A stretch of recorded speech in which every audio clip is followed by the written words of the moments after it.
ప్రభుత్వ ఉద్యోగుల బకాయిలు పంచాయతీరాజ్ ఆర్&బి శాఖకు సంబంధించి అక్టోబర్ పెండింగ్ బిల్లులను రాష్ట్ర ఆర్థిక శాఖ విడుదల చేసింది. డిప్యూటీ సీఎం మల్లు భట్టి విక్రమార్క ఆదేశాలతో ఆర్థిక శాఖ అధికారులు 1032 కోట్ల రూపాయలు ఒకేసారి రిలీజ్ చేశారు. ఇవాళ ఉదయం ప్రజాభవన్లో ఆర్థిక శాఖ ఉన్నతాధికారులతో డిప్యూటీ సీఎం భట్టి విక్రమార్క సమీక్షా సమావేశాన్ని నిర్వహించారు. ఈ సమావేశంలో ఆర్థిక శాఖ ప్రిన్సిపల్ సెక్రటరీ సందీప్ కుమార్ సుల్తానియా పాల్గొన్నారు. గత ప్రభుత్వ కాలం నుంచి పెండింగ్లో ఉన్న ఉద్యోగుల బకాయిలను దశలవారీగా ప్రతి నెల deputy CM Bhatti Vikramarka clear చేస్తూ వస్తున్నారు. ఇందులో భాగంగా అక్టోబర్ నెలకు సంబంధించి ప్రభుత్వ ఉద్యోగుల బకాయిలు 712 కోట్లు విడుదల చేశారు. పంచాయతీరాజ్ ఆర్&బి శాఖకు సంబంధించిన 320 కోట్ల రూపాయలు రిలీజ్ చేశారు. రోడ్లు భవనాల శాఖకు సంబంధించిన సుమారు 95 కోట్లు రిలీజ్ చేశారు. పంచాయతీరాజ్ గ్రామీణ స్థానిక సంస్థలకు సంబంధించిన 225 కోట్ల రూపాయలు సైతం విడుదల చేశారు. పెండింగ్ బకాయిలుపై మరిన్ని డీటెయిల్స్ యాదగిరి అందిస్తారు. లైవ్ ద్వారా యాదగిరి, ఉద్యోగుల పెండింగ్ బకాయిలు బిల్లుల రిలీజ్ పై అప్డేట్స్ ఏంటి? నుంచి కూడా ఈ పెండింగ్ బిల్లులు అనేవి ఉన్నాయి. దీనివల్ల చాలా మంది కూడా ఇబ్బంది పడుతూ ఉన్నారు. తర్వాత ఇక రాష్ట్రాన్ని కూడా గత ప్రభుత్వ హయాంలో 10 ఏళ్ల పాటు పాలించిన బీఆర్ఎస్ ప్రభుత్వం రాష్ట్రాన్ని మొత్తం అప్పుల కుప్పగా చేసిందని చెప్పేసి కాంగ్రెస్ అధికారంలోకి వచ్చినాక చెప్తూనే ఉన్నది. అయితే ఎవరికి కూడా ఇబ్బంది కాకుండా, ఎవరికి కూడా నష్టం జరగకుండా రాష్ట్ర ఆర్థిక పరిస్థితులను దృష్టిలో పెట్టుకొని పెండింగ్ బిల్లులు, తర్వాత ఉద్యోగులకు ఇవ్వాల్సినటువంటి పెండింగ్ బకాయిలకు సంబంధించిన దాంట్లో ప్రతి నెల ఎంతో ఇస్తామని చెప్పేసి, ప్రతి నెల ఇంత ఇస్తాము, అక్కడ ఉన్నటువంటి ఆర్థిక పరిస్థితులు, తర్వాత ఉద్యోగులకు సంబంధించినటువంటి జీతాలు, మిగతా ప్రభుత్వం తీసుకునే కొన్ని ప్రయారిటీకి సంబంధించినటువంటి అంశాలకు సంబంధించి ఇవన్నీ కాకుండా మిగతాకి ప్రతి నెల విడుదల చేస్తామని చెప్పేసి ప్రభుత్వం చెప్పింది. అందులో భాగంగానే ఇక అక్టోబర్కు సంబంధించినటువంటి ఈ అక్టోబర్ నెలకు సంబంధించి మొత్తం 1032 కోట్ల పెండింగ్ బిల్లులు, తర్వాత ఉద్యోగులకు సంబంధించినటువంటి బకాయిలను ప్రభుత్వం విడుదల చేస్తూ కొద్దిసేపటి క్రితమే దీనికి సంబంధించినటువంటి ఉత్తర్వులు కూడా జారీ చేశారు. అయితే ఇందులో మొత్తం 1032 కోట్లు అయితే ఇందులో ఉద్యోగుల బకాయిలకు సంబంధించి 712 కోట్లు ఉన్నాయి. తర్వాత ఇక ఆర్&బి పంచాయతీరాజ్ శాఖకు సంబంధించినటువంటి పెండింగ్ బిల్లులు 320 కోట్లు ఉన్నాయి. సో ఇవి రెండు కలిపి మొత్తం 1032 కోట్లు అవుతున్నాయి. వీటికి సంబంధించి కొద్దిసేపటి క్రితమే డిప్యూటీ సీఎం భట్టి విక్రమార్క కూడా ఆదేశాలు జారీ చేశారు. ఇవాళ మధ్యాహ్నం ప్రజాభవన్లో దీనికి ఈ ఆర్థిక శాఖకు సంబంధించి, తర్వాత ఈ బిల్లుల అంశం పైన సంబంధించి భట్టి విక్రమార్క ఆర్థిక శాఖ అధికారులతో సమీక్ష నిర్వహించారు. ఇందులో ఉన్నటువంటి ప్రయారిటీ బిల్లులు ఏమేమి ఉన్నాయి, ఎవరికి అత్యవసరమైనటువంటి సిచ్యువేషన్ ఉంటుంది, ఇందులో విడుదల చేసిన దాంట్లో కూడా ఎక్కువగా ఈ 10 లక్షల లోపు బిల్లులు ఏవైతే ఉన్నాయో ఆ బిల్లులకు సంబంధించిన దాంట్లో ఎక్కువగా ప్రయారిటీ ఇచ్చారు. మొత్తం 1032 కోట్లకు సంబంధించిన బిల్లులు కూడా వాళ్ళ ఖాతాలో వేస్తామని చెప్పేసి ప్రభుత్వం చెప్పింది. అయితే ఇందులో మేజర్గా మనకు ఇది అక్టోబర్ నెలకు సంబంధించి ఇందులో 1032 కోట్లు అయితే ఇందులో ఆర్&బి శాఖ, తర్వాత పంచాయతీ రాజ్ శాఖకు సంబంధించిన బిల్లులు కూడా ఉన్నాయి. అయితే ఇందులో మనకు ఆర్&బి శాఖకు సంబంధించి చూస్తే మొత్తం 46,956 బిల్లులకు సంబంధించి మొత్తం 320 కోట్ల రూపాయలు ఈ మొత్తం బిల్లులకు సంబంధించి ఉంది. వాటిని కొద్దిసేపటి క్రితమే విడుదల చేశారు. ఇక ఆర్&బికి సంబంధించి చూస్తే మనకు మొత్తం 10 లక్షల లోపు ఉన్నటువంటి బిల్లులు మొత్తం 3610 బిల్లు ఉన్నాయి. అయితే ఇందులో 95 కోట్లు దీనికి సంబంధించినటువంటి నిధులను కూడా ప్రభుత్వం విడుదల చేసింది. వీటితో పాటు ఇక పంచాయతీరాజు మరియు గ్రామీణ స్థానిక సంస్థలకు సంబంధించి మొత్తం 43,364 బిల్లులు ఉన్నాయి. దీనికి సంబంధించి 225 కోట్ల రూపాయలు సైతం ప్రభుత్వం విడుదల చేసింది. ఇట్లా 3-4 డిపార్ట్మెంట్లకు సంబంధించి, తర్వాత ఈ ఉద్యోగులకు సంబంధించినటువంటి బకాయిలకు సంబంధించి మొత్తం 1032 కోట్లను కొద్దిసేపటి క్రితమే ప్రభుత్వం విడుదల చేసింది. ఇక ముందు నుంచి కూడా ప్రభుత్వం చెప్తూనే వస్తుంది, ఎవరు కూడా ఆందోళన చెందాల్సిన అవసరం లేదు. సో ఎన్ని పెండింగ్ బిల్లులు ఉన్నా అందరికీ విడతల వారీగా బిల్లులు చెల్లిస్తాం, ఎవరు కూడా ఆందోళన చేయాల్సిన అవసరం లేదు అని చెప్పేసి కాంట్రాక్టులకు, తర్వాత ఉద్యోగులకు భరోసా ఇస్తూనే వస్తుంది. అందులో భాగంగానే ప్రతి నెల ఈ పెండింగ్ బిల్లులకు సంబంధించి, తర్వాత ఉద్యోగుల బకాయిలకు సంబంధించిన దాంట్లో నిధులు విడుదల చేస్తున్నారు. అందులో భాగంగానే ఈ అక్టోబర్ నెలకు సంబంధించినటువంటి ఈ 1032 కోట్లని చెప్పొచ్చు. ఇక ప్రతి నెలకు ఇదే తరహాలో ఈ బిల్లులు విడుదల చేస్తున్నారు. అయితే ప్రభుత్వం తీసుకున్నటువంటి ప్రయారిటీలో మేజర్గా చిన్న చిన్న కాంట్రాక్టర్లు, తర్వాత చిన్న చిన్న ఉద్యోగులకు సంబంధించినటువంటి బకాయిలు చాలా ఉంటున్నాయి. దానివల్ల కొంత వాళ్ళు ఇబ్బంది పడుతున్నారు. సో అలాంటి వాళ్ళను దృష్టిలో పెట్టుకొని ఇక 10 లక్షల లోపు ఉన్నటువంటి బిల్లులకు ప్రభుత్వం ఫస్ట్ ప్రయారిటీ ఇచ్చింది. ఇక అక్టోబర్ నెలకు సంబంధించిన దాంట్లో కూడా ఎక్కువగా 10 లక్షల లోపు ఉన్న బిల్లులను ప్రయారిటీగా తీసుకుని అట్లాంటి బిల్లునే ఎక్కువగా విడుదల చేశారు. కాబట్టి ఇక ఎవరు కూడా ఆందోళన చెందాల్సిన అవసరం లేదు. ప్రతి నెల ఈ ఉద్యోగులకు సంబంధించి తర్వాత పెండింగ్ బిల్లులకు సంబంధించి ఆ బకాయిలకు సంబంధించి కూడా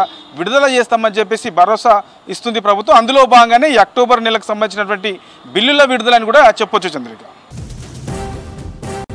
వరదల్లో నష్టపోయిన ప్రతి ఫ్యామిలీకి తక్షణ సాయం కింద 15,000 అందిస్తామన్నారు ముఖ్యమంత్రి రేవంత్ రెడ్డి. హనుమకొండ కలెక్టరేట్లో ఉన్నత స్థాయి సమీక్ష నిర్వహించారు. పొలాల్లో మేటలు తీసేందుకు ఉపాధి హామీ పథకం కింద ₹1,00,000 ఖర్చు చేస్తామని చెప్పారు. బాగా దెబ్బతిన్న ఇండ్లకు ఇందిరమ్మ ఇండ్లు ఇస్తామన్నారు రేవంత్ రెడ్డి. వాళ్ళ జీవితకాలం కష్టపడి సంపాదించిందంతా టీవీలు, ఫ్రిడ్జ్లు, మంచాలు, పిల్లల చదువులు, పిల్లల సర్టిఫికెట్లు, వాళ్ళ సంపద మొత్తం నీళ్ళలో మునుగుతుంది. మనం ఏమి ఇచ్చినా కూడా వాళ్ళకి అంత సహాయం చేయలేము.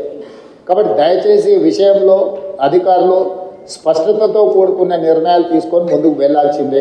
ఇప్పుడు వరదలు తగ్గినాయి కాబట్టి ఇమ్మీడియట్గా పారిశుద్ధ్య కార్యక్రమాలు పనులను ముందు ఇమ్మీడియట్గా టేకప్ చేయండి. మొత్తం ఎక్కడెక్కడైతే చెత్త పేరుకుపోయిందో చెత్త క్లీన్ చేయడంతో పాటు శానిటేషన్ పనులను కూడా మీరు తక్షణమే అడ్రస్ చేయాలి. మెడికల్ అండ్ హెల్త్ వాళ్ళు కానీ మిగతా డిపార్ట్మెంట్లు అందరూ కూడా కోఆర్డినేషన్తో మీరు అందరు కలిసి ముందుకు వెళ్లాల్సిందే. వీటన్నిటి రిలేట్ ఏదైతే నివేదికలు ఉన్నాయో డిజాస్టర్ మేనేజ్మెంట్కి ఎప్పటికప్పుడు మీరు నివేదికలు పంపించండి.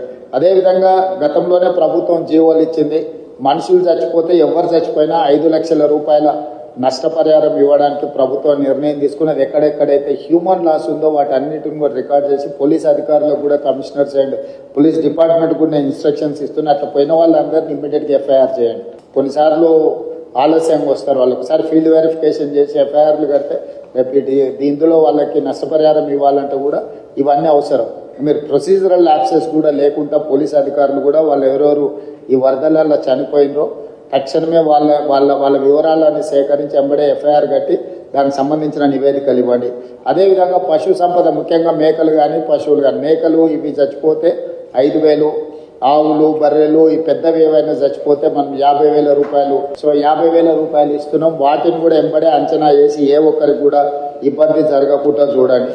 పంట నష్టం జరిగిన ప్రాంతాలలో చాలా వరకు పత్తి, వరి, చేతికొచ్చిన పంట నష్టము ఇవన్నీ కూడా జరిగినాయి. కాబట్టి ఎకరాకు 10,000 రూపాయలు మనం రైతులకు పంట నష్టపరిహారం కూడా ఇవ్వాలనుకుంటున్నాం. తక్షణమే ఆ నీట మునిగిన పొలాలను ఇసుక మేటలు పేరుకున్న దగ్గర మనకు ఎన్ఆర్ఈజిఎస్లో స్పెషల్ ప్యాకేజెస్ ఉన్నాయి. ఆ ఇసుక మొత్తం తొలగించడానికి ఎకరాకు 10,000 కాదు ఎకరాకు 1,00,000 కూడా మనము ఎన్ఆర్ఈజిఎస్లో తీసుకోవచ్చు. కాబట్టి ఎన్ఆర్ఈజిఎస్కు సంబంధించిన పంచాయతీరాజ్ వాళ్ళు కూడా మీరు తక్షణమే దాని మీద దృష్టి పెట్టి అంచనాలు వేసి ఆ ఇసుక మేటలు పేరుకున్న రైతులను ఆదుకోవడానికి కూడా దానికి కావాల్సిన అంచనాలు చేయండి. అదేవిధంగా ఇంట్లో మునిగిన వాళ్ళు ఇంట్లో పోయిన వాళ్ళకు ప్రతి ఇంటికి మీరు అంచనా వేసి 15,000 రూపాయలు నష్టపరిహారం వాళ్ళకి ఇవ్వండి. అంటే ఇళ్ళకి నీళ్ళు వచ్చి వస్తువులు తడిచిపోయిన వాళ్ళకు వాళ్ళకి ఏమి ఇచ్చినా మనం సహాయం చేయలేం కానీ కనీసం అట్లా పోయిన వాళ్ళకు ప్రతి ఇంటికి ఒక 15,000 రూపాయలు ఇవ్వడానికి అవసరమైన సహాయక చర్యలు చేపట్టండి. తర్వాత అత్యంత పేదలుండి గుడిసెలుండి లేకపోతే ఏదైనా కొట్టుకుపోయిన వాళ్ళు ఉంటే ఇందిరమ్మ ఇండ్లు ఇచ్చే అర్హత ఉంటే ఒక స్పెషల్ దీని కింద అయినా మనం కాన్స్టిట్యున్సీ వైజ్ ఇచ్చే కోటా కాకుండా అవసరం అనుకుంటే ఏమైనా అదనపు కోటా అయినా కూడా ప్రభుత్వం ఇస్తుంది. అట్లా ఇండ్లు కోల్పోయి నిరాశ్రయులు అయిన వాళ్ళని కూడా లిస్ట్ అవుట్ చేయండి. వాళ్ళకు కూడా మనం కొంతమేరకు ఇల్లు ఇవ్వగలిగితే ఇవ్వచ్చు. అదేవిధంగా ఇంతకుముందు వెళ్ళిన కాలనీలలో వాళ్ళు ఇళ్ల పట్టాలు ఇళ్లకు సంబంధించిన అంశాలు కూడా చెప్పించారు. కలెక్టర్ గారు లోకల్ మున్సిపల్ కమిషనర్ గారు ఫీల్డ్ విజిట్ చేసి ప్రభుత్వ భూమిలో ఆల్రెడీ పట్టాలు ఇచ్చుంటే వాళ్ళకి ఇల్లు ఎట్లు ఇవ్వాలి, పట్టాలే ఇవ్వకుండా ప్రభుత్వ భూమిలో వాళ్ళు ఇల్లు కట్టుకొని ఉంటే వాళ్ళకి పట్టాలు ఎట్లు ఇవ్వాలి. కొన్ని దగ్గరలో సికమ్ ల్యాండ్లలో ఇంప్రూవ్ చేయను చెరువులలో సికమ్ ల్యాండ్లలో మనము పట్టాలు ఇవ్వడానికి కుదరదు. కాబట్టి ప్రత్యామ్నాయం ఏం చేయాలనో కూడా మీరు దాన్ని దృష్టిలో పెట్టుకొని చేసుకోవాలి. పర్టికులర్గా వరంగల్లో municipal and irrigation department coordination missing. ఇమ్మీడియట్గా ఇన్ఛార్జ్ మినిస్టర్ గారు సంబంధిత అధికారులు మున్సిపల్ అండ్ ఇరిగేషన్ మినిస్టర్ ఈ మున్సిపల్ అండ్ ఇరిగేషన్ అధికారులు కూర్చొని కాంప్రహెన్సివ్గా హన్మకొండ అండ్ వరంగల్ ఈ మొత్తానికి మీరు కాంప్రహెన్సివ్ ప్లాన్ చేసుకోవాలి. Warangal outer ring road inside ఏదైతే ఉందో కోర్ అర్బన్ వరంగల్ ఏదైతే ఉందో కోర్ అర్బన్ వరంగల్కి మీరు అండర్ గ్రౌండ్ డ్రైనేజ్ విషయంలో కానీ రోడ్ల విషయంలో కానీ మిగతా డెవలప్మెంటల్ ఇష్యూస్లో కంప్లీట్గా కాంప్రహెన్సివ్ ప్రణాళిక చేసుకోవాల్సింది. దీంట్లో భాగంగానే స్మార్ట్ సిటీలో మీకు కొన్ని నిధులు వచ్చినాయి. మీరు కొంత దూరం స్మార్ట్ సిటీలతో నిధులతో కట్టేసి అక్కడ వదిలేసింది. మీరు అట్లా వదలడం వల్ల ఇంకా పెద్ద సమస్యగా మారుతున్నారు. సో స్టేట్ గవర్నమెంట్ నుంచైనా ఏం కావాలనో శ్రీదేవి గారు మీరు ఆ స్మార్ట్ సిటీలో చేయంగా మిగిలిన పనులు ఏం చేయాలనో కూడా దానికి ఒక నివేదిక తయారు చేయండి. మనం అవసరమైతే ప్రత్యేకంగా బడ్జెట్ ఇచ్చి వరంగల్ మీద ప్రత్యేకంగా ఫోకస్ పెడదాం. పనులు మాత్రం వదిలేయడానికి వీలు లేదు. స్మార్ట్ సిటీలో తెచ్చుకోండి. బ్యాలెన్స్ వర్క్స్ ఏవైతున్నాయో ఖచ్చితంగా స్టేట్ గవర్నమెంట్ నుంచి మీరు ప్రపోజల్ చేయండి. Government is here to sanction all those ఏవైతే సమస్యలు ఉన్నాయో వాటికి సంబంధించి. అదేవిధంగా ఇప్పటివరకు ఆ స్మార్ట్ సిటీలో మీరు ఫండ్స్ క్లెయిమ్ చేసిండ్రా చేయలేరు? ఎందుకంటే లాస్ట్ టైం ఎక్స్టెన్షన్ తీసుకొచ్చినాం 1 year వరంగల్ స్మార్ట్ సిటీ. ఇప్పుడు దానికి సంబంధించి కూడా మీరు ఏమేమి చేయాలనుకుంటున్నారో వాటన్నిటిని కూడా మీరు ఖచ్చితంగా ఎంబడే టేకప్ చేయాలి. ఈ మీటింగ్ అయిన తర్వాత నేను ఫస్ట్ కలెక్టర్స్ రివ్యూ మీటింగ్ పెట్టుకోండి. డిపార్ట్మెంట్ హెడ్స్కి నేను సూచన ఏం చేస్తున్నా అంటే head of the department, Panchayati Raj principal secretary, irrigation principal secretary, MAUD principal secretary, ఇక్కడ ఆల్మోస్ట్ అందరు ఉన్నారు. ఫస్ట్ మీ లెవెల్ ఒక రివ్యూ తీసుకొని గ్రౌండ్ లెవెల్ ఒక కోఆర్డినేషన్ ఆఫీసర్స్తో ఒక కోఆర్డినేషన్ ఆఫీసర్స్ కమిటీని ఇచ్చేసి వాళ్ళు కలిసి ఫీల్డ్ విజిట్ చేయాలి. కలెక్టర్లను కూడా అందులో భాగం చేసి కలెక్టర్ల ద్వారా నివేదికలు తయారు చేస్తే మనం ఏం ఫండ్స్ ఇవ్వడానికి ఉంటుందో మనకు స్పష్టత వస్తుంది. మీరు ఒక నివేదిక తయారు చేసుకున్నాక ఏ జిల్లాకు ఆ జిల్లా, ఫర్ ఎగ్జాంపుల్ వరంగల్ జిల్లా, ఉమ్మడి వరంగల్ జిల్లా ఇన్ఛార్జ్ మంత్రి గారు ప్రజాప్రతినిధుల అధికారులతో ఇమ్మీడియట్గా రివ్యూ తీసుకొని ఆ నివేదికలు తయారు చేస్తే గవర్నమెంట్ ఆఫ్ ఇండియా నుంచి ఫండ్స్ ఎట్లా తెచ్చుకోవాలా, స్టేట్ గవర్నమెంట్ నుంచి ఏం ఫండ్స్ ఇవ్వాలనేది రెండింటి మీద కూడా మేము క్లారిటీ ఇచ్చి దానికి కావాల్సిన నిధులు మంజూరు చేసే కార్యక్రమం తీసుకుంటాం. వరద ప్రభావిత ప్రాంతాల్లో పర్యటించారు ముఖ్యమంత్రి రేవంత్ రెడ్డి. పంట నష్టంపై ఏరియల్ రివ్యూ చేశారు. హన్మకొండలోని పలు కాలనీలను సందర్శించిన రేవంత్ రెడ్డి బాధితులతో స్వయంగా మాట్లాడారు. దెబ్బతిన్న రోడ్లను, తెగిన చెరువు కట్టలను రేవంత్ దగ్గరుండి పరిశీలించారు. ఓరుగల్లును యుద్ధ ప్రాతిపదికన పునరుద్ధరిస్తామని హామీ ఇచ్చారు.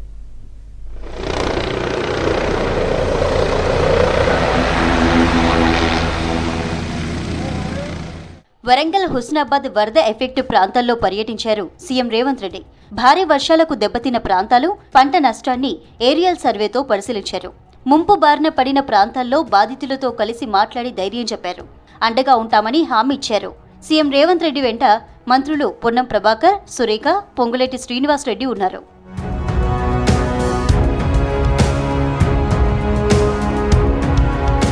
వరంగల్ సమ్మయ్య నగర్లో పర్యటించారు రేవంత్. వరద ఎఫెక్ట్ను పరిశీలించారు. స్థానికులను అడిగి వివరాలు తెలుసుకున్నారు. తెగిన చెరువులను పరిశీలించారు రేవంత్ రెడ్డి. సమ్మయ్య నగర్ వాసుల సమస్యలపై వినతి పత్రాలు స్వీకరించారు. త్వరితగతిన పునరుద్ధరణ పనులు చేపట్టాలని, నష్టపోయిన ప్రతి ఒక్కరిని ఆదుకోవాలని ఆదేశించారు రేవంత్ రెడ్డి.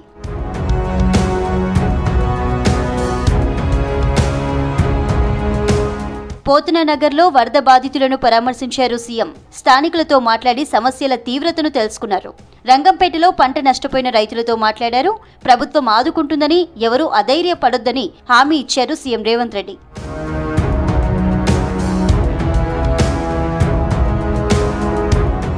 భారీ వర్షాలతో అతలాకుతలమైన ఓరుగల్లు నగరం ఇప్పుడిప్పుడే కోలుకుంటోంది.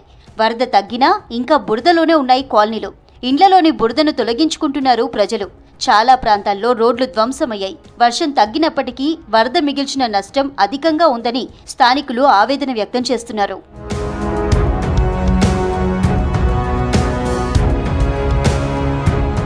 ఉమ్మడి వరంగల్ జిల్లా వరద ఎఫెక్టుపై హన్మకొండ కలెక్టరేట్లో ఉన్నత స్థాయి సమావేశాన్ని నిర్వహించారు సీఎం రేవంత్ రెడ్డి.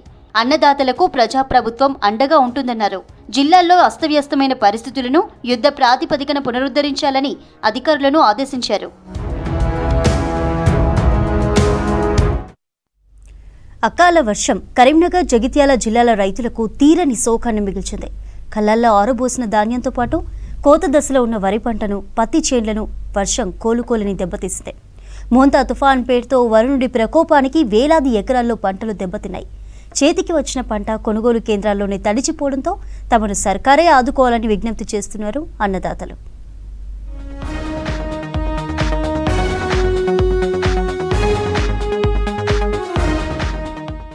సరిగ్గా పంటలు చేతికొచ్చే సమయంలో వచ్చిన చెడగొట్టు మోంతా తుఫాను కరీంనగర్ జిల్లా రైతులను నిండా ముంచింది. రికార్డు స్థాయిలో కురిసిన భారీ వర్షానికి కరీంనగర్ జిల్లాలో 15,987 ఎకరాల్లో వరి పంట, 7,562 ఎకరాల్లో పత్తి పంటకు నష్టం వాటిల్లినట్లు ప్రాథమికంగా అంచనా వేశారు అధికారులు. అదేవిధంగా జగిత్యాల జిల్లాలో 17,982 ఎకరాల్లో వరి, 1,146 ఎకరాల్లో పత్తి పంట నష్టపోయినట్లు జిల్లా వ్యవసాయ శాఖ నివేదికిచ్చింది.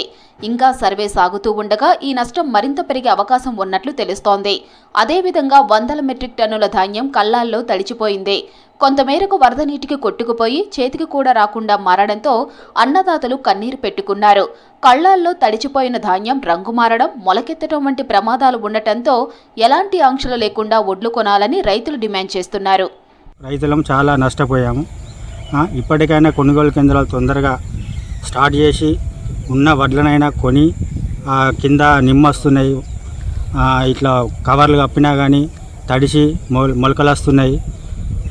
ఐకేపీ కేంద్రాలు తొందరగా కొనుగోలు చేసి మా రైతుల బాధను అర్థం చేసుకొని ప్రభుత్వం తొందరగా కొనుగోలు చేయాలని లేట్ అయిపోయి ఇప్పుడు వర్షాలతో అకాల వర్షాలతో రైతులు బాగా దెబ్బతిన్నాం. ఇప్పుడు బాగా నష్టపోతున్నాం. ఇది ప్రభుత్వం గుర్తించాలా. ఇప్పుడు మొత్తం పంట కుప్ప కిందికి మొత్తం వాటర్ చేరినాయి, ఖరాబ్ అవుతున్నాయి. వీటిని ప్రభుత్వం గుర్తించి రైతులకు తగు న్యాయం చేయాలి.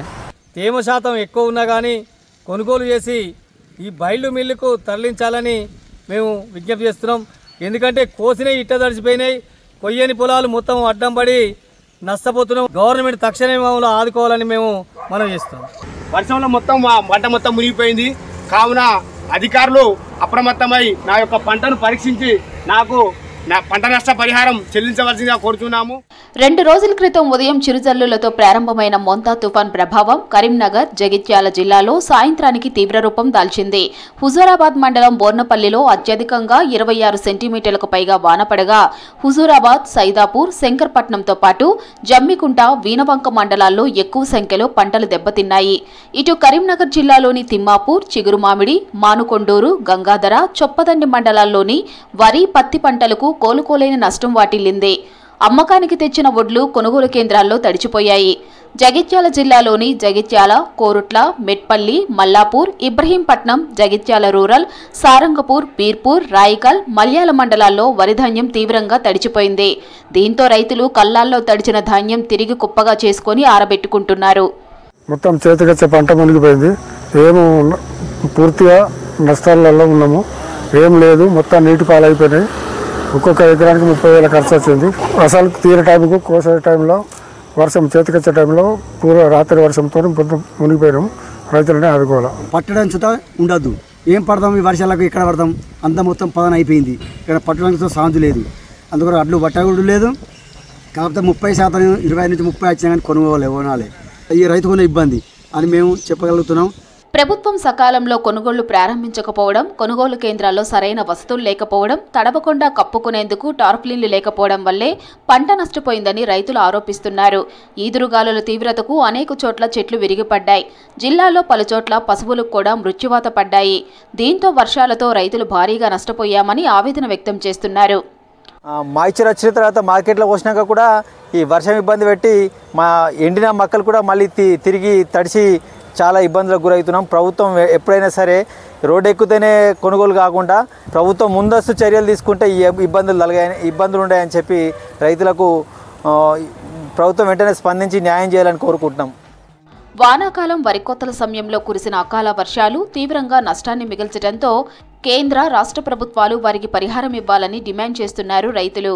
అదేవిధంగా తడిచిన ధాన్యం కొనడంతో పాటు సత్వరమే కొనుగోలు ప్రారంభించి వచ్చిన వడ్లను వచ్చినట్లుగా మిల్లులకు తరలించాలని రైతులు కోరుతున్నారు.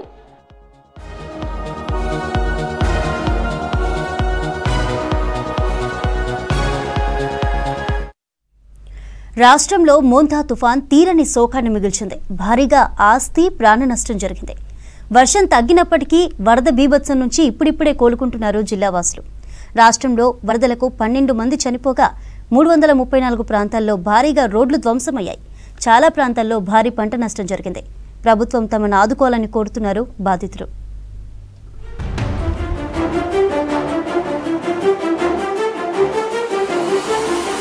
మోంతా తుఫాన్ ఆస్తి నష్టమే కాకుండా ప్రాణ నష్టాన్ని మిగిల్చింది. భారీ వర్షాలతో వాగులు వంకలు పొంగిపొర్లాయి. రోడ్లపై నుంచి భారీగా వరద ప్రవహించింది. వరదను అంచనా వేయకుండా ప్రయాణించిన పలువురు చనిపోగా మరికొందరు గల్లంతయ్యారు. నీటి ప్రవాహంలో చిక్కుకున్న మరికొందరిని పోలీసులు స్థానికులు రక్షించడంతో ప్రాణాలతో బయటపడ్డారు. సిద్దిపేట జిల్లా అక్కన్నపేటలో వాగు దాటేందుకు యత్నించిన దంపతులు నీటిలో కొట్టుకుపోయారు. హనుమకొండ జిల్లా ఇసంపల్లికి చెందిన ప్రణయ్, కల్పన దంపతులు బైక్ పై అక్కన్నపేటకు బయలుదేరారు. మల్లారం దగ్గర రోడ్డు తెగిపోవడంతో మోత్కుల్పల్లి గుండా వెళ్తున్నారు. ఈ క్రమంలోనే మోత్కుల్పల్లి దగ్గర వాగు దాటే క్రమంలో వరదలో కొట్టుకుపోయారు. స్థానికుల సమాచారంతో దంపతుల కోసం గాలింపు చర్యలు చేపట్టారు పోలీసులు.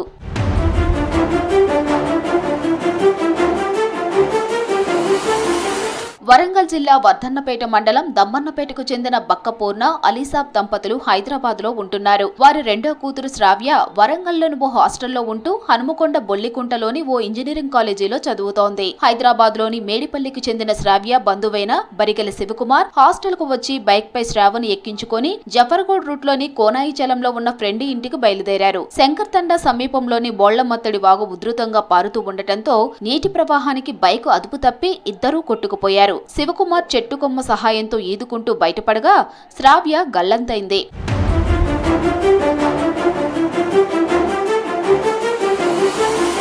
హనుమకొండ జిల్లా భీమదేవరపల్లి మండలం కొత్తపల్లి గ్రామానికి చెందిన అప్పని నాగేంద్ర ఓ ఫైనాన్స్ కంపెనీలో పనిచేస్తున్నాడు. సాయంత్రం డ్యూటీ ముగించుకొని ఇంటికి బయలుదేరాడు. కొత్తపల్లి స్టేజ్ వద్ద బస్సు దిగి నడుచుకుంటూ వస్తూ కాజ్వే దాటేందుకు యత్నించగా నీటిలో పడి కొట్టుకుపోయాడు. విషయం తెలుసుకున్న కుటుంబ సభ్యులు నీటిలో గాలించడంతో గురువారం ఉదయం కాజ్వేకు కొద్ది దూరంలో నాగేంద్రం డెడ్ బాడీ దొరికింది. నాగర్ కర్నూలు జిల్లా లింగాల మండలం అంబటిపల్లికి చెందిన కరుణాకర్, పెద్ద కొత్తపల్లి మండలం ముస్టిపల్లికి చెందిన శ్రీనివాసులు నాగర్ కర్నూలులో ఉంటున్నారు. రాత్రి నాగనూలులో కళ్లు తాగిన తరువాత బైక్ పై వెళ్తున్నారు. నాగనూలు శివారులో నాగసముద్రం చెరువు వరదను దాటే క్రమంలో ఇద్దరూ కొట్టుకుపోయారు. గమనించిన స్థానికులు శ్రీనివాసులను రక్షించగా కరుణాకర్ నీటిలో కొట్టుకుపోయాడు. గురువారం ఉదయం అతడి డెడ్ బాడీ దొరికింది.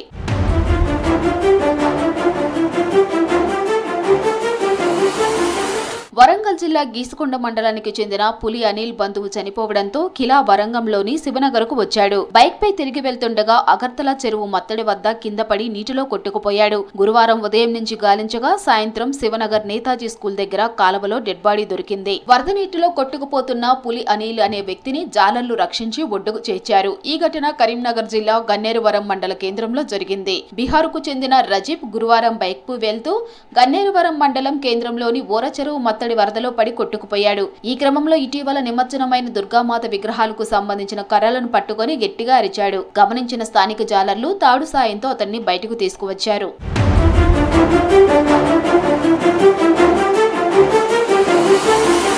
నాగర్ కర్నూలు జిల్లా ఉప్పుమంతల మండలంలోని లాతీపూర్ గ్రామానికి చెందిన గణేష్, సువర్ణ దంపతులు డిండి అలుగు ప్రాంతంలో ఉన్న మట్టిగుట్టపై గొర్లదొడ్డిని ఏర్పాటు చేసుకున్నారు. ఉదయం ఇద్దరు గుట్ట వద్ద ఉండగానే వరద చుట్టుముట్టడంతో బయటకు రాలేకపోయారు. గురువారం కాస్త ప్రవాహం తగ్గడంతో అచ్చంపేట డీఎస్సీ పల్లె శ్రీనివాసులు, సిఐ నాగరాజ్ ఆధ్వర్యంలో తాళ్ల సాయంతో దంపతులను బయటకు తీసుకువచ్చారు. ఇలా వేరువేరు ప్రాంతాల్లో రాష్ట్ర వ్యాప్తంగా మోంతా తీరని విషాదాన్ని మిగిలించింది. అయిన వారిని కోల్పోయి బాధితులు శోకసంద్రంలో మునిగారు. పాలమూరు రంగారెడ్డి ప్రాజెక్టు నిర్మాణంలో అడుగడుగునా నాణ్యతా లోపాలు ఎత్తి చూపుతున్నాయి. రిజర్వాయర్ల నిర్మాణంలో నాసిరకం పనులు బయటపడుతున్నాయి. వర్షానికే ఆనకట్ట భారీగా కోతకు గురవుతోంది. దీంతో కట్ట పొడవునా అడుగడుగునా భారీ గండ్లు దర్శనమిస్తున్నాయి.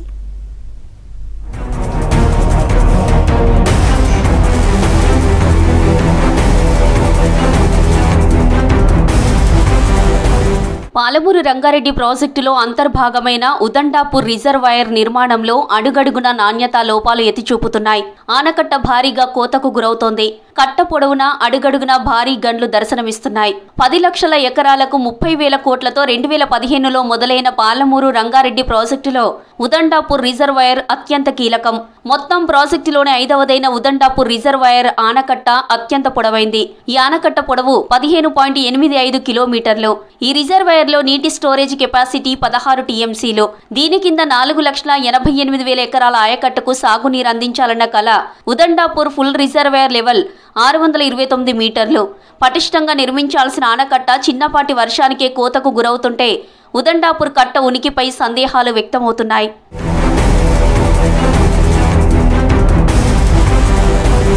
కట్ట పొడవునా ప్యాచ్ వర్కులు దర్శనమిస్తున్నాయి. 16 టీఎంసీల నీటిని నిల్వ చేయాల్సిన ప్రాజెక్టులో డొల్లతనం బయటపడుతోంది. భద్రతపై అనుమానాలు వ్యక్తమవుతున్నాయి. రిజర్వాయర్ల నిర్మాణంలో నాసీరకం పనులు బయటపడుతున్నాయి. కాంట్రాక్టర్ల నిర్వాకం తేట తెల్లమవుతోంది. ఇరిగేషన్ అధికారుల పర్యవేక్షణ లోపం కొట్టొచ్చినట్లు కనిపిస్తోంది. అడుగడుగున ప్యాచ్ వర్కులు దర్శనమిస్తున్నాయి. ఆనకట్టకు కోతకు గురవడం వల్ల ఉదండాపూర్ రిజర్వాయర్ పనుల్లో క్వాలిటీ ప్రశ్నార్థకంగా మారింది.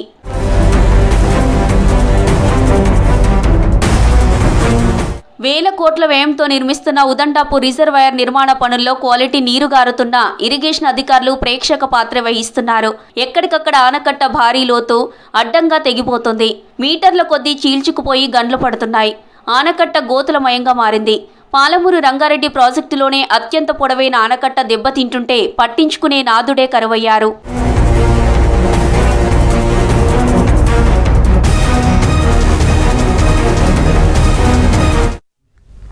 తీపి పండించే రైతన్నకు ఇన్నాళ్ళు చేదు మాత్రమే దక్కేది. ఇప్పుడు తీపి వార్త అందింది. ధరతో పాటుగా బహుమానం దక్కనుంది. ఇన్నాళ్ళు గోసపడ్డ రైతు ముఖంలో చిరునవ్వు పూసింది. కష్టానికి ప్రతిఫలం దక్కనుండడంతో రైతుల్లో హర్షం వ్యక్తమవుతుంది. చెరుకు రైతులకు దక్కిన అవకాశంపై స్పెషల్ స్టోరీ.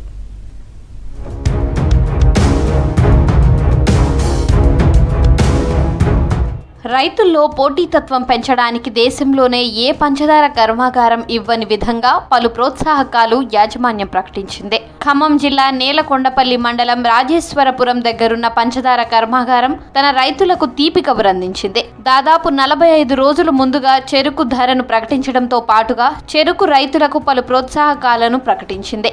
జిల్లా వ్యాప్తంగా 665 ఎకరాల్లో 360 మంది రైతులు చెరుకు పండిస్తున్నారు. 2025-26 క్రషింగ్ సీజన్ కు 85,000 టన్నుల చెరుకు మాత్రమే ఉంది. గతేడాది వర్షాలు లేకపోవడం, నీరు సరిగా అందకపోవడంతో చెరుకు తోటలు దెబ్బతిని దిగుబడులు తగ్గాయి. ధాన్యానికి బోనస్ ప్రకటించడంతో రైతులు వరి పంట వైపు మళ్లడంతో చెరుకు సాగు తగ్గింది.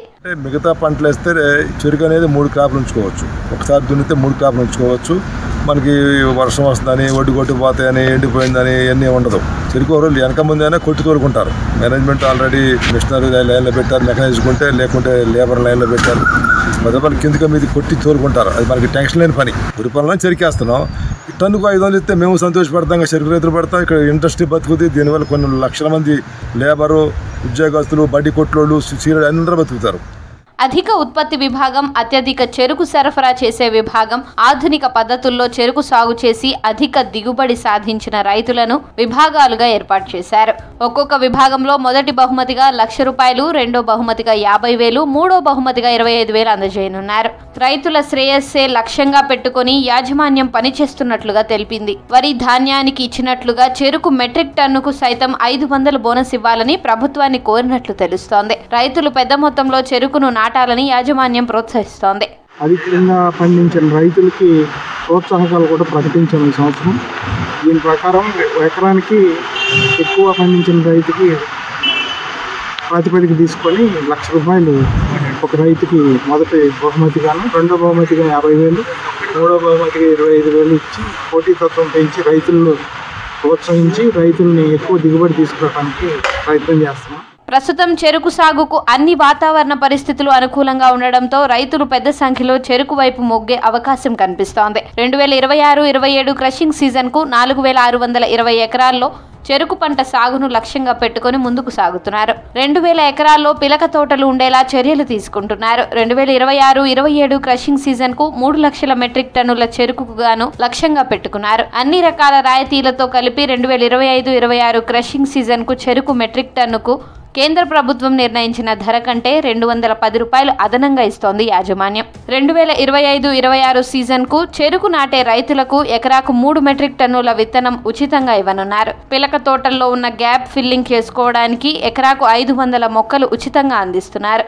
ఇవాళ రైతును ప్రోత్సహించాలంటే కమర్షియల్ క్రాప్ కిన్ను ఇవాళ ప్యాడీకి అన్ని ప్యాడీ ఏరియా ఎక్కువ ఉంది. కానీ ఉన్న ఇండస్ట్రీల వల్ల ఎన్ని కుటుంబాలు రైతు వారిగా కానీ, ఆర్థికంగా కానీ, లేకపోతే రేవల వాళ్ళు కానీ, ఎవరైనా ఎంప్లాయీస్ వల్ల కానీ, దాన్ని ఇండైరెక్ట్గా బతికేవాళ్ళు కానీ ఈ చెరుకు కూడా సబ్సిడీ ఇచ్చినట్టయితే ఇవాళ గవర్నమెంట్ వరి పంటలు 2 పంటలకు బోనస్ ఇచ్చేదానికన్నా కూడా ఈ షుగర్ కేన్ కూడా 500 బోనస్ కనుక ఇచ్చినట్టయితే చాలా తక్కువే అవుద్ది. వాతావరణం అనుకూలతతో పాటు చెరుకుకు మంచి డిమాండ్ ఉండడంతో రైతులను చెరుకు సాగుకు ప్రోత్సహిస్తున్నట్లు తెలిపింది యాజమాన్యం తీసుకున్న నిర్ణయంతో రైతులు హర్షం వ్యక్తం చేస్తున్నారు. సిద్దిపేట జిల్లా పోలీసులు మద్యం తాగి వాహనాలు నడిపే వారిపై కఠిన చర్యలు చేపడుతున్నారు. జిల్లాలోని ప్రధాన రోడ్లపై స్పెషల్ డ్రంక్ అండ్ డ్రైవ్ తనిఖీలు నిర్వహిస్తున్నారు. హెవీగా డ్రింక్ చేసి డ్రైవ్ చేస్తున్న పలువురిని పట్టుకొని భారీ జరిమానాలు విధిస్తున్నారు. తాగి డ్రైవింగ్ చేస్తూ పలు ప్రమాదాలకు గురై ఇతరులను కూడా ప్రమాదంలోకి నెడుతున్న వారిపై కొరడా జులిపిస్తున్నారు పోలీసులు.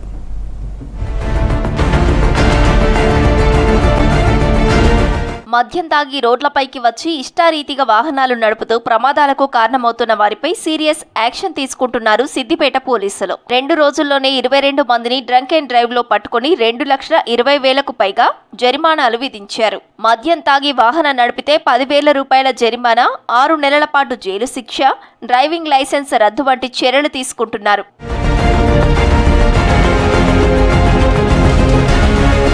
రోడ్డు ప్రమాదాలను అరికట్టేందుకు జిల్లాలో తొలిసారిగా కఠిన చర్యలు అమలు చేస్తున్నామంటున్నారు పోలీసులు. డ్రంక్ అండ్ డ్రైవ్ లో మొదటిసారి పట్టుబడితే 10,000, రెండోసారి పట్టుబడితే 15,000 జరిమానా విధిస్తున్నారు. కొన్ని సందర్భాల్లో 2 ఏళ్ల జైలు శిక్ష, 2 ఏళ్ల వరకు లైసెన్స్ రద్దు చేసి వాహనాన్ని సీజ్ చేయనున్నట్లు తెలిపారు.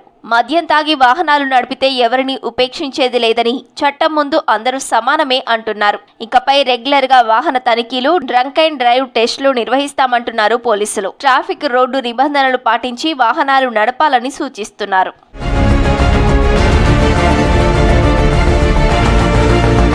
డ్రంక్ అండ్ డ్రైవ్ విషయంలో కఠినమైన నిబంధనలు అమలు చేయడం ద్వారా ప్రజల్లో చట్టపరమైన అవగాహన పెంపొందించడమే లక్ష్యమని సిద్దిపేట ట్రాఫిక్ పోలీసులు అంటున్నారు. జిల్లాలోని ప్రధాన రోడ్లపై సకాలంలో స్పెషల్ డ్రైవ్లను కొనసాగిస్తున్నారు. ప్రమాదాలను తగ్గించడమే ప్రధాన లక్ష్యమని అంటున్నారు పోలీసులు. సిద్దిపేట పట్టణంలో నర్సాపూర్ ఎంపీడీఓ ఆఫీస్ చౌరస్తాలో రాజీవ్ రహదారిపై వాహనాల తనిఖీ చేయగా డ్రంక్ అండ్ డ్రైవ్ చేస్తున్న పలువురిని అదుపులోకి తీసుకున్నట్లు తెలిపారు. బ్రీత్ ఎనలైజర్ లో రీడింగ్ ఎక్కువగా రావడంతో Siddipet first additional judicial first class magistrate ముందు హాజరుపరిచి జరిమానా విధించామన్నారు.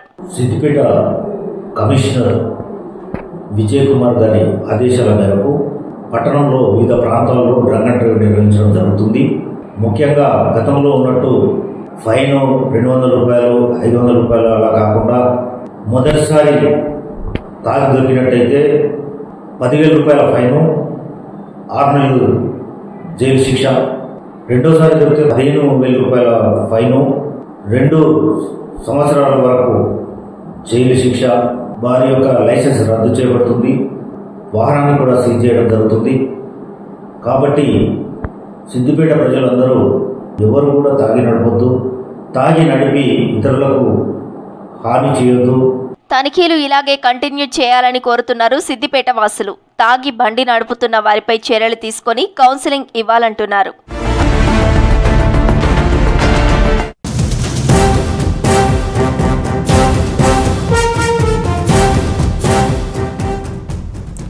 బ్రేకింగ్ న్యూస్ చూస్తున్నాం. రాష్ట్రంలో 8 మంది ఐఏఎస్లు బదిలీ అయ్యారు. జీఏడీ పొలిటికల్ ఇన్ఛార్జ్ సెక్రటరీగా ఈ శ్రీధర్ను నియమించారు. రవాణా శాఖ కమిషనర్గా ఇలంబర్తి, అభివృద్ధి సంక్షేమ పథకాల స్పెషల్ ప్రిన్సిపల్ సెక్రటరీగా సవ్యసాచి ఘోష్ను ట్రాన్స్ఫర్ చేశారు. గురుకుల సంక్షేమ కమిషనర్గా అనితా రామచంద్రన్, ఆయిల్ ఫెడ్ ఎండీగా యాస్మిన్ భాషా, ఎస్సీ డెవలప్మెంట్ కమిషనర్గా జితేందర్ రెడ్డిని నియమించారు. మెట్రోపాలిటన్ ఏరియా ఇన్ఛార్జ్ సెక్రటరీగా సిఎస్ రామకృష్ణారావుకు అదనపు బాధ్యతలు అప్పగించింది రాష్ట్ర ప్రభుత్వం.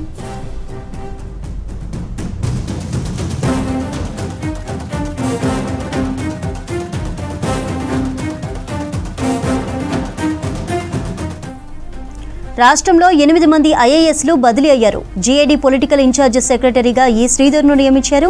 రవాణా శాఖ కమిషనర్గా ఇలంబర్తి, అభివృద్ధి సంక్షేమ పథకాల స్పెషల్ ప్రిన్సిపల్ సెక్రటరీగా సవ్యసాచి ఘోష్ను ట్రాన్స్ఫర్ చేశారు. గురుకుల సంక్షేమ కమిషనర్గా అనితా రామచంద్రన్, ఆయిల్ ఫెడ్ ఎండీగా యాస్మిన్ భాషా, ఎస్సీ డెవలప్మెంట్ కమిషనర్గా జితేందర్ రెడ్డిని నియమించారు. మెట్రోపాలిటన్ ఏరియా ఇన్ఛార్జ్ సెక్రటరీగా సిఎస్ రామకృష్ణారావుకు అదనపు బాధ్యతలు అప్పగించింది రాష్ట్ర ప్రభుత్వం.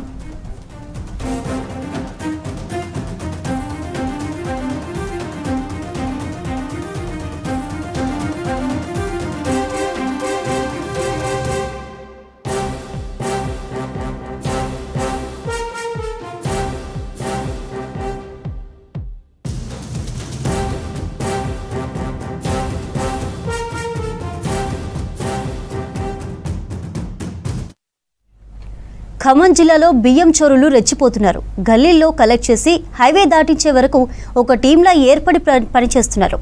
ప్రజలు దొడ్డు బియ్యం తినడం లేదని ఆర్థిక భారాన్ని భరిస్తూ ప్రభుత్వం సన్న బియ్యం ఇస్తుంటే వాటిని కూడా తినకుండా అడ్డదారులు అమ్మేసుకుంటున్నారు. కొందరు డీలర్లు దళారులు కలిసి యథేచ్ఛగా బియ్యాన్ని దారి మళ్లిస్తున్నారు. ఇంకొన్ని చోట్ల లబ్ధిదారులే బియ్యం అమ్ముకుంటున్నారు. దీంతో పీడీఎస్ రైస్ అక్రమార్కుల పీడీ యాక్ట్ కేసులు నమోదు చేసేందుకు పోలీసులు సిద్ధమవుతున్నారు.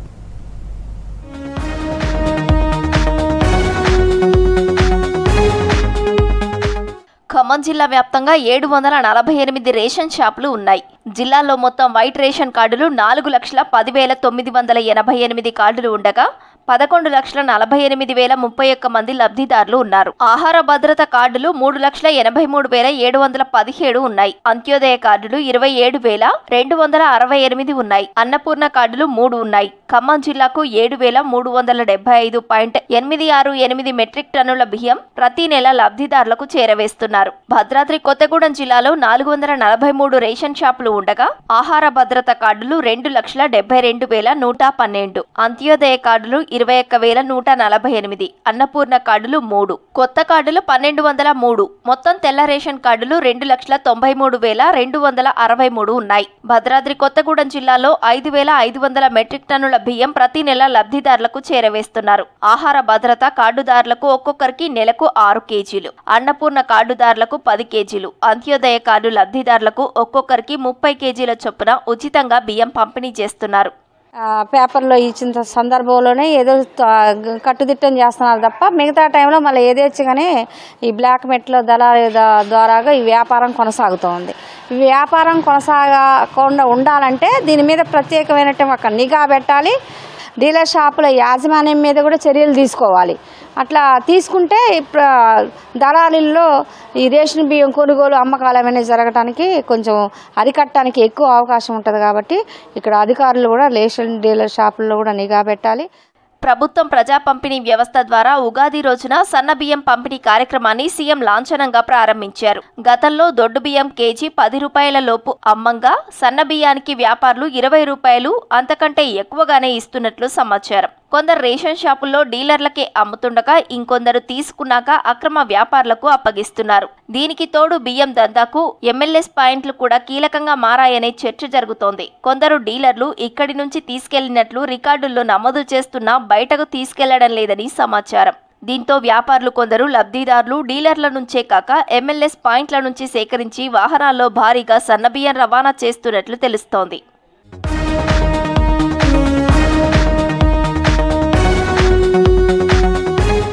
ప్రభుత్వం ఎన్ని మార్పులు చేసినా, ఎంత కట్టుదిట్టమైన చర్యలు తీసుకుంటున్నా, పలువురిపై కేసులు నమోదు చేసినా రేషన్ దందాకు అడ్డుకట్ట పడటం లేదు.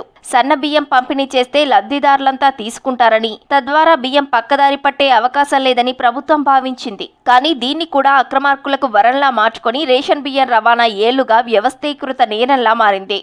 ఈ బియ్యం కూడా ఇప్పుడు ఏంటంటే ప్రజలు ఉపయోగపెట్టుకోకుండా కంట్రోల్ షాపుకు ఉపజెప్పడం వల్ల కంట్రోల్ షాపు వాళ్ళు ఏదైతే డీలర్స్ ఉంటారో ఆ డీలర్స్ దానికి బ్లాక్ మార్కెట్ చేస్తున్నారు.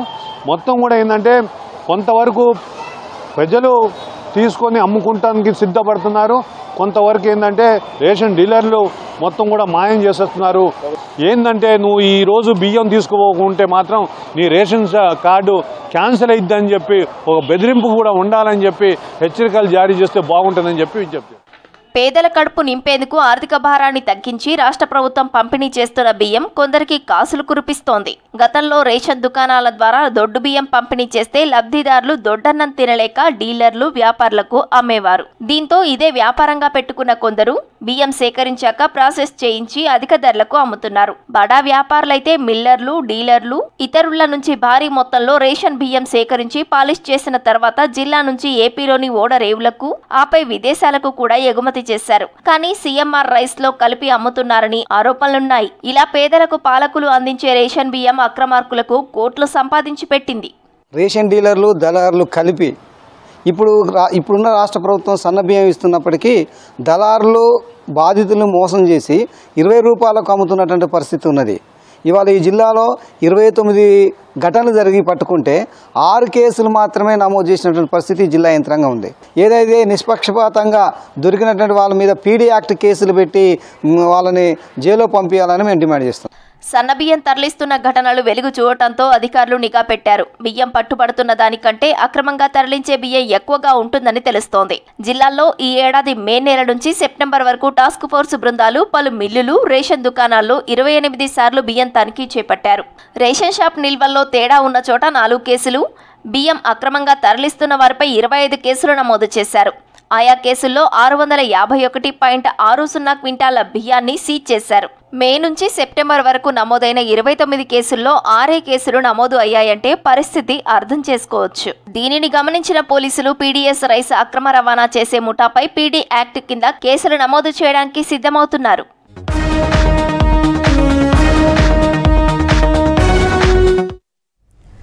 గురుస్వాములు RL Nayak, P Naveen Yadav, S Srikanth, Rinku స్వాముల ఆధ్వర్యంలో అయ్యప్ప స్వామి భక్త బృందం శబరిమల మహాపాదయాత్ర కొనసాగుతోంది. సికింద్రాబాద్ గణేష్ టెంపుల్ నుంచి మొదలైన పాదయాత్ర 8వ రోజు అలంపూర్ క్రాస్ రోడ్ నుంచి దూపాడుకు చేరుకుంది. స్వాములు principal district judge G Kabardi, G Gayatri, district court Vanam Prasad ఏర్పాటు చేసిన భిక్షను స్వీకరించారు. ఇవాళ రాత్రి చిన్న టేకూరులో బస చేయనున్నారు అయ్యప్ప స్వాములు.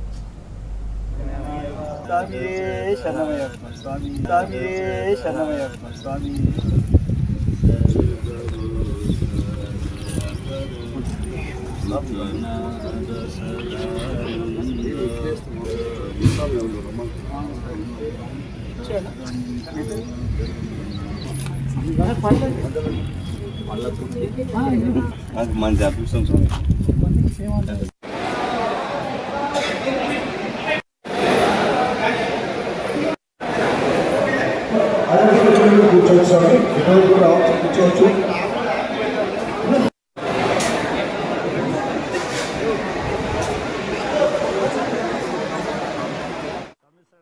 శరణం హరిహరపుత్ర మణికంఠ దైవ సబరిగి సాబ్ బ్లెస్సింగ్తో ఈరోజు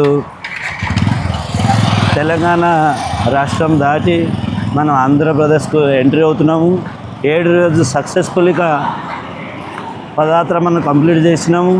దాదాపు 210 కిలోమీటర్ దాటినాము. తెలంగాణలో చేసిన 7 రోజు యాత్ర మంచిగా జరిగింది. ఆల్ ఎస్పెక్ట్ చూసుకుంటే ఇట్స్ బ్యూటిఫుల్ యాత్ర. ఛాలెంజింగ్ ఉంటే బట్ వెరీ ఈజీగా కంప్లీట్ అయింది తెలంగాణ. దాదాపు మనం యాత్రలో 20-25% కంప్లీట్ చేసేసినాము. ఎన్నదర్ 30 రోజు మంచిగా నడుస్తాయి అనుకొని నేను అయ్యప్ప దగ్గర ప్రార్థన చేస్తున్నాను. స్వామి శరణం అయ్యప్ప. ఓం శ్రీ గురు బ్రహ్మ గురు విష్ణు గురుదేవో మహేశ్వర గురు సాక్షాత్ పరబ్రహ్మ తస్మై శ్రీ గురవే నమః.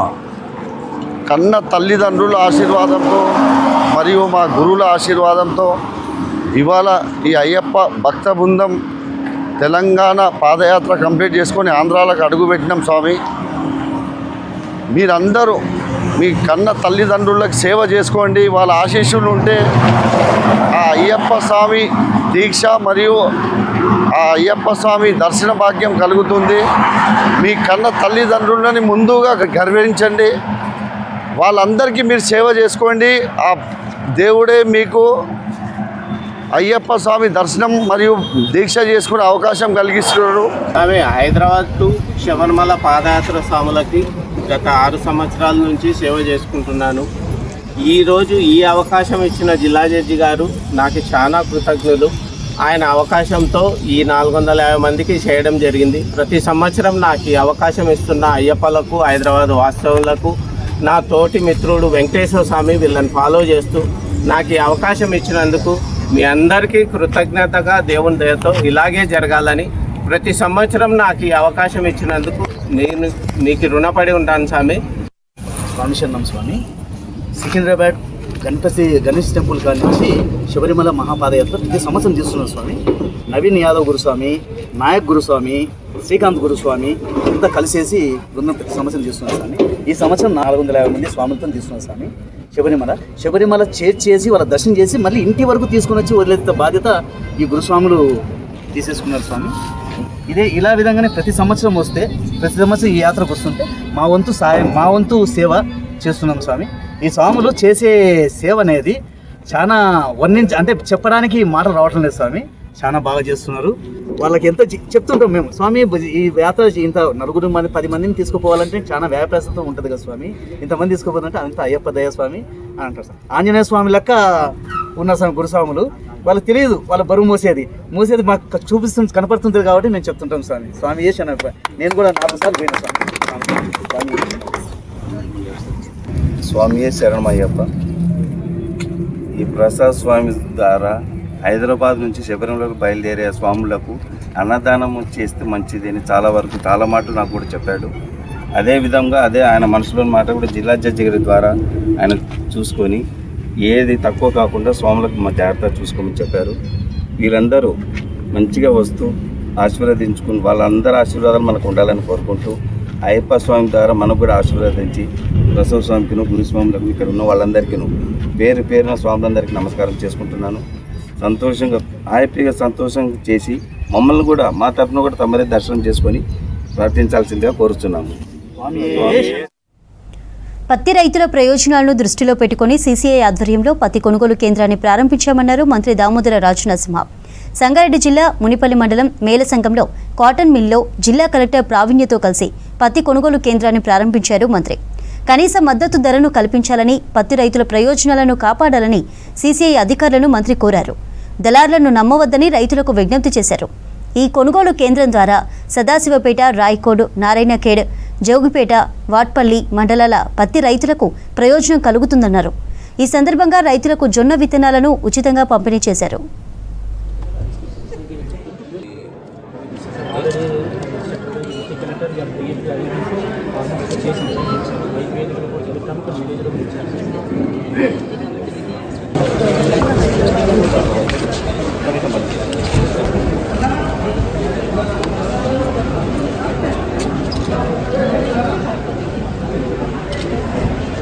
ఇవి బులెటిన్ అప్డేట్.